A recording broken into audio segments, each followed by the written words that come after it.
Hello, everyone. Welcome to a part of our insect study.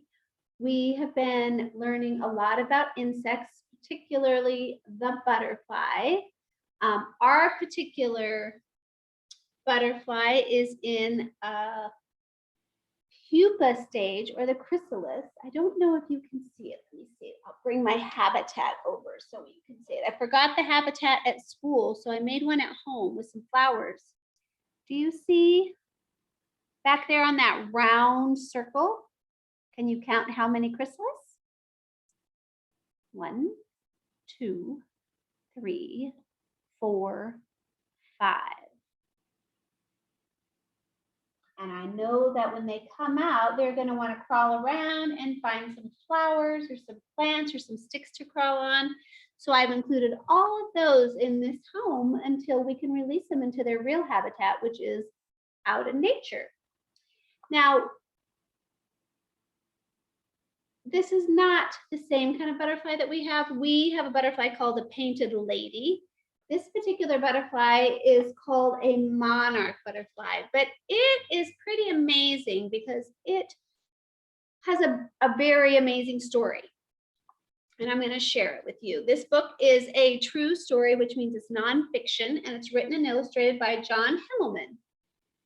And it talks about the life cycle of a butterfly. And we've been talking about how it's kind of a repeating pattern of life. Now, I'd like you to pay extra special attention. It's talking about the insect called the butterfly, and we know it's an insect because we've been learning about the characteristics or the attributes of butterflies and insects. They have a head, thorax, and an abdomen, so they have 3 body parts. Check. They often have 2 wings. Now this one, I think it actually has 4 wings. There's two on each side, but they're separated.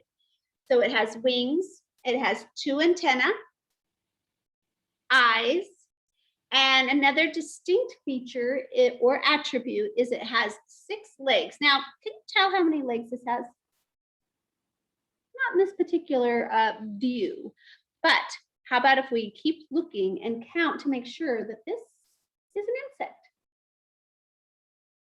On a hot July day, a young monarch butterfly in Virginia begins a journey north. So we live in Washington State. Virginia is clear across the United States.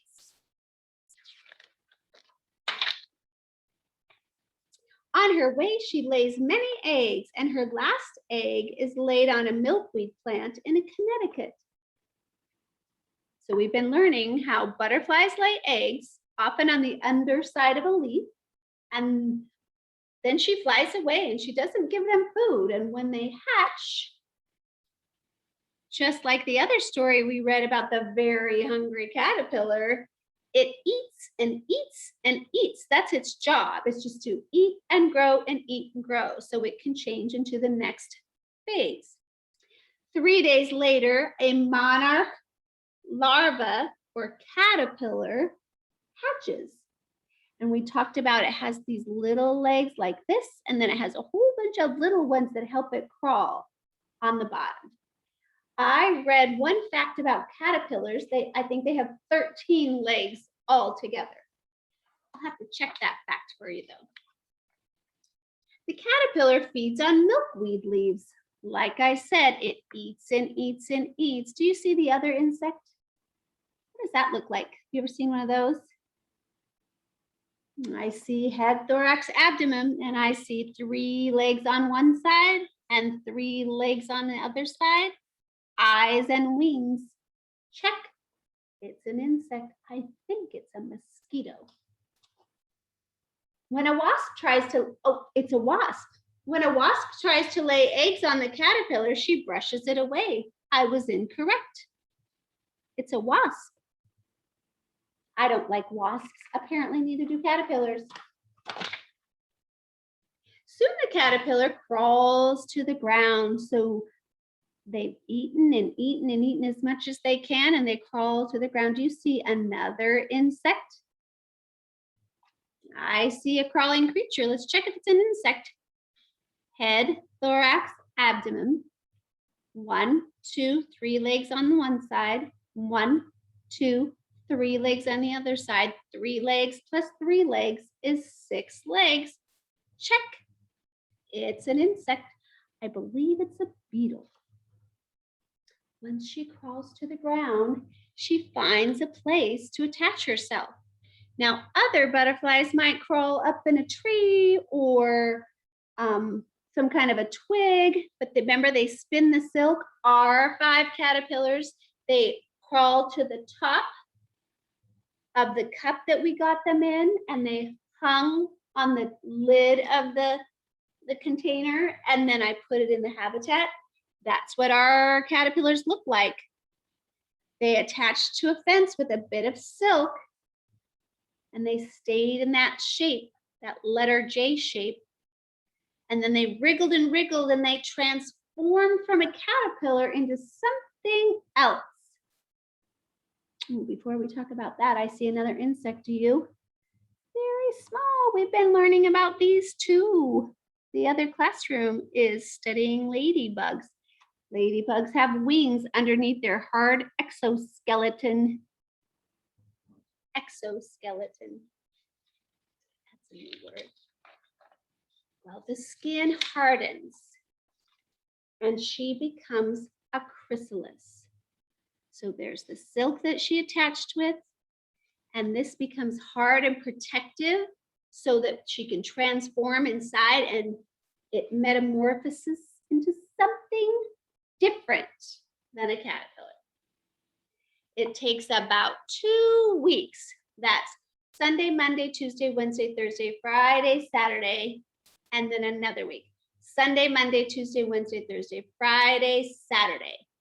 2 whole weeks until the monarch reappears. And now she is a beautiful butterfly. Oh, we can really see the parts now. She has 3 body parts: head, thorax, abdomen, wings, 2 antennae, eyes. There's some mouth parts. And let's check. 1, 2, 3 legs on this side. I bet she has 3 on the other because she is symmetrical. Symmetrical means the same on one side as the other. Oh, we can really see the symmetry here. If we divided her down in half, this half looks just like that half. That's symmetrical. The monarch butterfly stretches her crumpled wings and she lets them dry out because they're not ready to fly yet. And once they dry, she makes her very first flight. Let's check. If I cover this side, it looks just the same as that side. It's symmetrical. Oh, so cute. Look how cute. Now she lands on a milkweed and uses her proboscis. What in the world is a proboscis?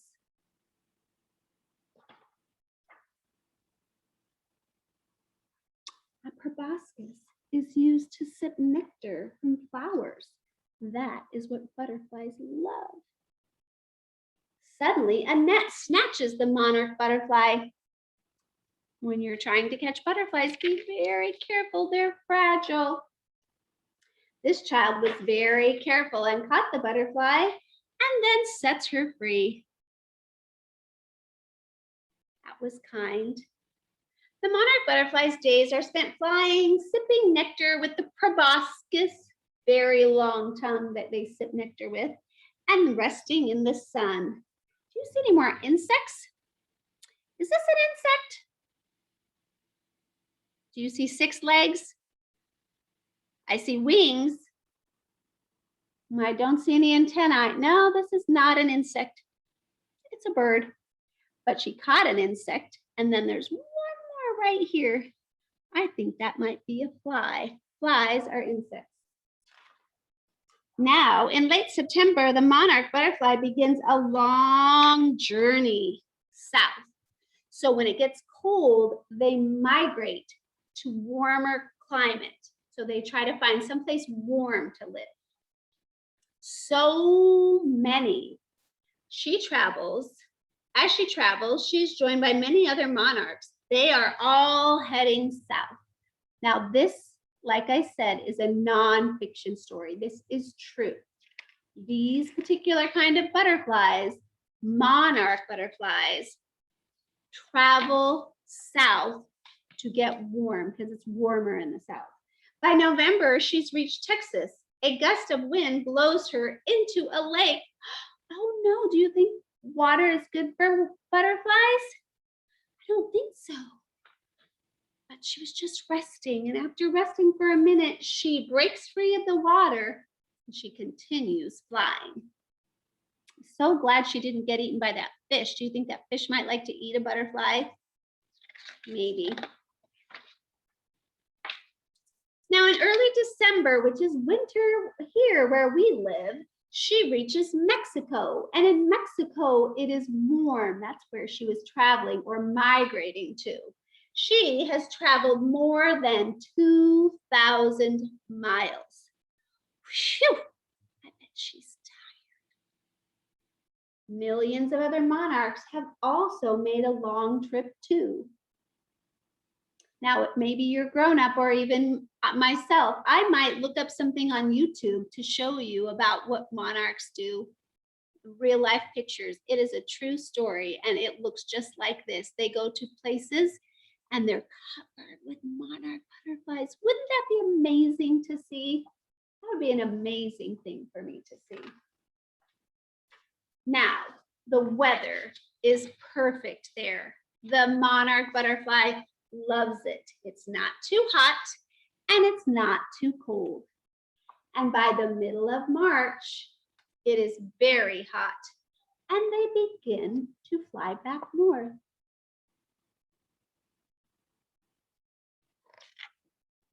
A male monarch finds her and dances in circles around her, and she chooses him for a mate.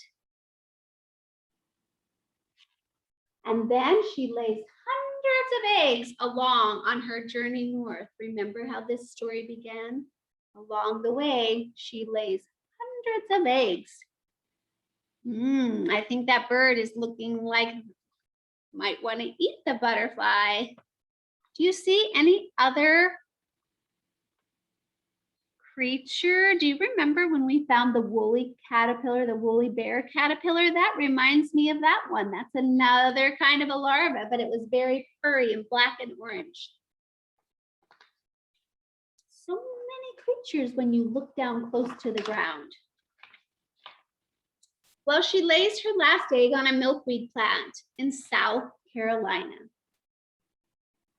And she will not live long enough to return to Connecticut.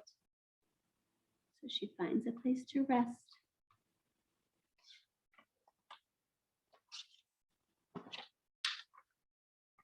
Now, on a warm August afternoon, her offspring, which that means one of her eggs, turns into another monarch butterfly, and the whole cycle starts again.